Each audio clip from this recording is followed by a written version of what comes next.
వివి వినాయక్ గారు. అతను యాక్చువల్‌గా మనందరికీ డైరెక్టర్‌గా పరిచయం. సో, ఫస్ట్ టైమ్ అతను రాజకీయాల్లోకి వెళ్తున్నట్టు ఒక వార్త అయితే వెలుగులోకొచ్చింది. ముఖ్యంగా వైఎస్ఆర్‌సీపీ పార్టీకి సంబంధించి మొత్తం గూడా ఆయనే చూస్తున్నారు. ఎవరెవరు ఎక్కడి నుంచి పోటీ చేయాలన్నది గూడా. అండ్ ఇంకొకటి ఆయన కూడా ఏలూరు, కాకినాడ, రాజమండ్రికి సంబంధించిన ఆ ప్లేసుల్లో కూడా ఆయనే చూస్తున్నారని కూడా కొన్ని వార్తలైతే బయటకొచ్చాయి. మరి ఇతను ఎక్కడి నుంచి పోటీ చేస్తారన్నది కూడా చూడాలి. అతను కూడా పోటీ చేస్తారంట. సో, అన్నీ కూడా మీరేం చెప్తారు? జగన్మోహన్ రెడ్డి గారు తెలంగాణ వచ్చిన నేపథ్యంలో మాజీ ముఖ్యమంత్రి కేసీఆర్ గారిని పరామర్శించడానికి వచ్చి, అలాగే తన నివాసం లోటస్ పాండ్ దగ్గర ఉన్నప్పుడు లోటస్ పాండ్కి బివి వినాయక్ గారిని పిలిపించుకున్నారో సంథింగ్, బివి వినాయక్ గారే ఇంట్రెస్ట్గా వెళ్ళారో తెలియదు, కానీ వెళ్ళి కలిశారని వార్తలు ఉన్నాయి. బట్ అందులో వాస్తవం ఎంత ఉందన్నది తెలియదు. కానీ ఇక్కడ ఏంటంటే బివి వినాయక్ అనే వ్యక్తి వెళ్ళడము, వివి వినాయక్కి రాజకీయాల్లో ఇంట్రెస్ట్ ఉందా, లేదంటే సినిమాలు తగ్గడం వల్ల, సినిమాలు చేయకపోవడం వల్ల రాజకీయాల వైపు మొగ్గు చూపిస్తున్నారా, లేదా ప్రతి వ్యక్తికి కూడా కొంత జీలు ఉంటుంది. అంటే మామూలుగా ఎంత సంపాదించినా, బిజినెస్ చేసినా, లేదంటే సినిమాల్లో చాలా వరకు క్రేజ్ సంపాదించుకున్నా కొంత స్టేజ్ వచ్చాక రాజకీయాల్లోకి వెళ్ళాలి, అధ్యక్ష అని అనాలి, లేదా ప్రజలకు సేవ చేయాలి, ఒక ఫెమిలియర్గా ఉండాలి అనే కొన్ని థాట్స్ ఉంటాయి కొందరికి. మేబీ ఈయనకి అలా ఉందా, లేదంటే ఈయన్ని ఎవరైనా పిలిపించారా అని తెలియదు. కానీ మొత్తానికి ఈయన జగన్మోహన్ రెడ్డి గారు కలిశారని, జగన్మోహన్ రెడ్డి గారు పార్టీ తరఫున పోటీ చేస్తారంటే దానికి ఈయన సుముఖత వ్యక్తం చేసినట్టుగా కూడా కొన్ని వర్గాల వారు మాట్లాడుకుంటున్నారు. వైసీపీ శ్రేణులు కూడా వైరల్ చేస్తున్నారు దాన్ని. అయితే ఈయన వెస్ట్ గోదావరి, ఒకప్పుడు ఉమ్మడి వెస్ట్ గోదావరి సంబంధించి ఏలూరు దగ్గర ఒక పల్లెటూరు ఈయన. కాకపోతే ఈయన మచిలీపట్నం నుంచి కానీ, కాకినాడ నుంచి కానీ, రాజమండ్రి నుంచి కానీ, ఏలూరు కాదు, ఏలూరు సొంతూరు అయినా కానీ ఈ మూడింటి నుంచే ఎక్కువగా ప్రస్తావన వినిపిస్తోంది. ఈ మూడిట్లో ఏదో ఒక నియోజకవర్గంకి ప్రాతినిధ్యం వహించవచ్చు అన్నట్టు కూడా వార్తలు వస్తున్నాయి. మేబీ ఆయన ఇంట్రెస్ట్ అవ్వచ్చు, లేదంటే వాళ్ళు అడిగారు కాబట్టి సరే మనకు కూడా అవకాశం వచ్చింది కదా ట్రై చేద్దాం, గెలుపు ఓటములు తర్వాత విషయం, కానీ ఒక ప్రయత్నం అయితే చేద్దాం, ఒక రాయి విసురుద్దాం అన్నట్టుగా ఉంటుంది కదా. సో అలాగ వచ్చింది. అయితే ఇప్పుడు టాపిక్ అది అసలు కాదు. వి వినాయక్ గారు రాజకీయ నేపథ్యం ఉందా, లేదా రాజకీయాల్లోకి రావాలనుకుంటున్నారా, లేదా అతను సరదా తీర్చుకోవాలనుకుంటున్నారా విషయం పక్కన పెడితే, వి వినాయక్ అనే వ్యక్తి ఇండస్ట్రీలో ఒక సూపర్ స్టార్కి రెండు కళ్ళల్లో ఒక కన్ను. ఎవరా సూపర్ స్టారు? మన నందమూరి తారక రామారావు, జూనియర్ ఎన్టీఆర్ గారికి వి వినాయక్, రాజమౌళి గారు ఇద్దరు రెండు కళ్ళు ఎప్పుడు కూడా. వాళ్ళిద్దరి కెరియర్ని, జూనియర్ ఎన్టీఆర్ గారి కెరీర్ని ఒక స్థాయికి తీసుకొచ్చి నిలబెట్టారు అని చాలామంది విశ్లేషకుల అభిప్రాయం, నా అభిప్రాయం కూడా. ఎందుకంటే కెరీర్లో first hit student number 1 Rajamouli గారు ఇచ్చారు.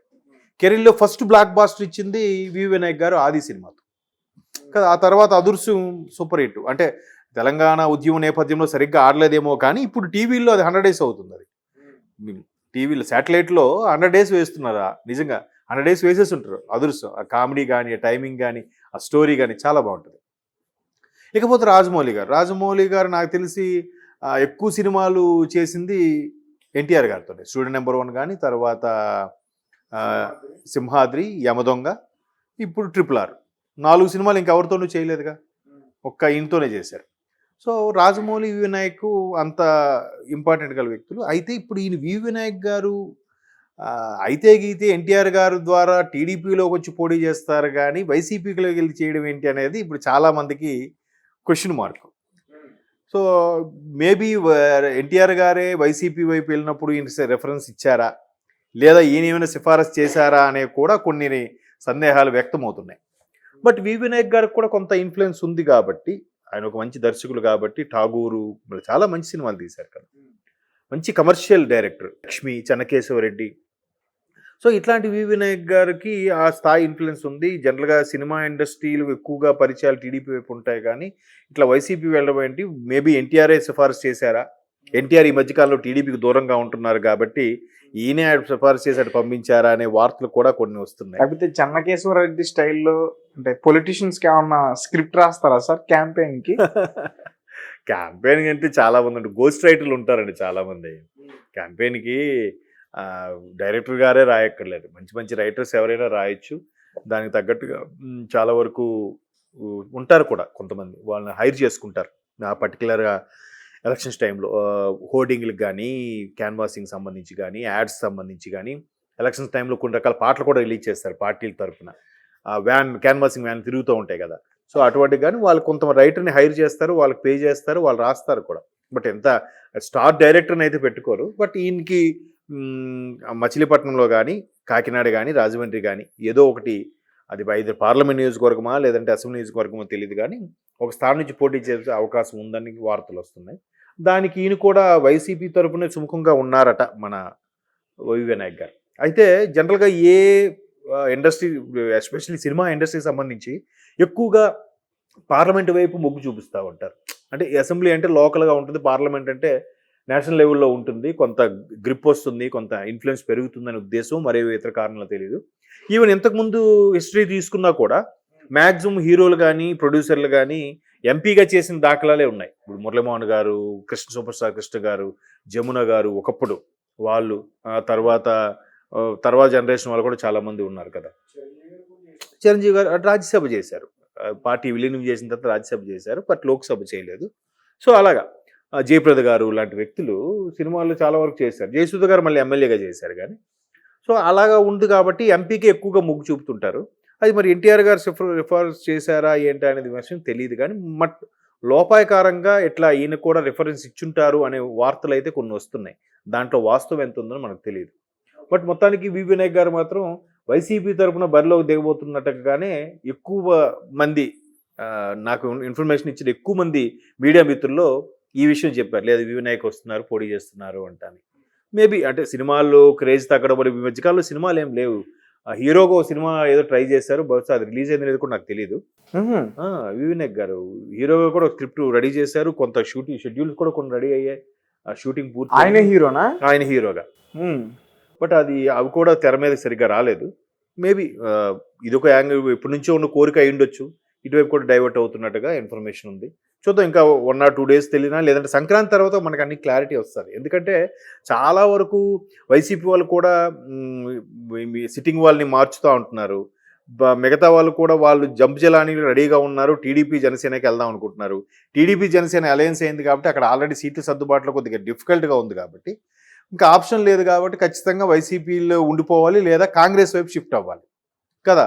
సో అలాంటప్పుడు సీట్లు బాగా ఖాళీ అవుతాయి కాబట్టి వి వినాయక్ గారికి మనం అనుకుంటున్నట్టుగా మచిలీపట్నం కానీ కాకినాడ, ఏలూరు వీటిలో ఏది ఇచ్చినా కూడా ఆయన ఎక్కడో దగ్గర పోటీ చేసే అవకాశం అయితే ఉండుండొచ్చు. సరదా ఏముంది, పోటీ చేయొచ్చు కదా సరదాగా. సరే గెలిస్తే గెలిచాము, లేదంటే లేదు, ఒక ప్రయత్నం అయితే చేద్దామని ఫీలింగ్ ఉంటుంది కదా. అలా వస్తున్నారన్నట్టు కూడా వార్తలు వస్తున్నాయి. 80% కన్ఫర్మ్ అన్నట్టుగా కూడా చెప్తున్నారు. మిగతా 20% చెప్పలేము. మేబీ ఆయన పర్సనల్గా కలవడానికి. ఒకవేళ ఆయన ఎక్కడి నుంచి పోటీ చేసినా కానీ గెలిచే అవకాశాలు ఉంటాయా? గెలిచే అవకాశాలు తక్కువ అండి. అంటే ఐఎమ్ నాట్ డిస్కరేజ్ హిమ్. అంటే ఆయన అప్పుడే మనం ఇంకేం కన్ఫర్మ్ ఆల్ లేదు, సూలు లేదు, కొడుకు పేరు సోమలింగం ఉన్నట్టుగా ఇంకేం అవ్వకుండానే అటువంటి కొత్తగా ఎంటర్ అయ్యే వాళ్ళకి డిస్కరేజ్ చేయడం కరెక్ట్ కాదు. బట్ వైసీపీకి అయితే వ్యతిరేకత ఉంది కదా ఆంధ్రప్రదేశ్. అంటే ఇప్పుడు వైసీపీకి ప్రతి ఒక్క ఎమ్మెల్యే కూడా ఇంపార్టెంట్ కదా గెలవడం. అవును అవును. సో అందుకని అడుగుతున్నాను నేను. అంటే వీళ్ళు కూడా 90 మంది వరకు మార్చేసి మ్యాక్సిమం ఎవరు గెలుస్తారా, సరే వి వినాయక్ మంచి వ్యక్తి కదా, ఇప్పుడు ఆయన జనరల్గా వాళ్ళ ఊరికి కానీ లేదంటే ఊర్లు చుట్టుపక్కల కొన్ని విలేజ్లకు కానీ కొన్ని రకాల ఇండైరెక్ట్గా ఈ వినాయక చవితి వచ్చినా లేదంటే విజయదశమి లాంటివి ఏమైనా వచ్చినప్పుడు సరదాగా వాళ్ళకి కొంత డొనేషన్లు అవి ఇవ్వడం, ఆయన ఒక కొన్ని కార్యక్రమాలు చేయించడం, నిడదవోలు ఆ సరౌండింగ్స్లో కూడా చేపిస్తుంటారట ఆయన ఎక్కువగా. అంటే నేను ఎవరో మిత్రులు చెప్తే విన్నాను. సో అట్లా ఉన్నప్పుడు ఆ పర్టికులర్ ఏరియాలో కొంతమంది సరే ఇప్పుడు ఇద్దరిని నిలబెట్టినప్పుడు అబ్బా ఈడు వేస్ట్, వి వినాయకే బెటర్ కదా అనుకున్నప్పుడు అక్కడ పార్టీ కాకుండా మనిషికి చూశారనుకోండి, మనిషికి చూసినప్పుడు మనిషికి ఓటేసి ప్రాధాన్యత గెలిచే అవకాశం ఉంటుంది కదా. అలా కాకుండా ఇప్పుడు తెలంగాణలో కామారెడ్డిలో సిచ్యువేషన్ ఏంటి, రేవంత్ రెడ్డి గారు కేసీఆర్కి ఇద్దరు ఉద్దండులు పోటీ చేసేసరికి మధ్యలో ఉన్న వెంకటరమణారెడ్డి గారు గెలవలే, జస్ట్ 5,000 ఓట్ల తేడాతో గెలిచారు కదా. సో అలా కూడా ఇతను అక్కడ టీడీపీ వాళ్ళు పవర్ఫుల్గా ఉండి వైసీపీ వాళ్ళు కూడా కొంచెం పవర్ఫుల్గా మంచి లీడర్ అనుకోండి, ఇన్ కేస్ మ్యాక్సిమం ఛాన్స్ లేదు ఉన్నప్పుడు వాళ్ళిద్దరికి మంచి పవర్ఫుల్గా ఉన్నప్పుడు మూడో వ్యక్తి ఈయన గెలవచ్చేమో కదా.